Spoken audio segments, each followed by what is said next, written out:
Sometimes, you might want to draw something on your Facebook profile photo. In this video, we'll show you how to do that. First, open the Facebook application. At the top, you'll see 3 lines. Click on those 3 lines. Once you do, you'll see your profile name right there. Click on your profile name. After that, you'll see your profile photo. Just click on it. Then, select Choose Profile Picture. This will take you to your gallery, where you can pick any photo you want.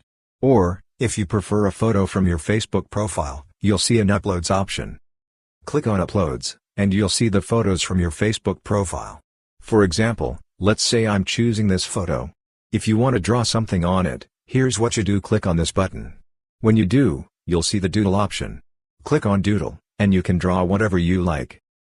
If you want to change the color, you can do that from here. For now, I'm drawing like this. Once you're done, click the Done button. After that, you'll see a Save button.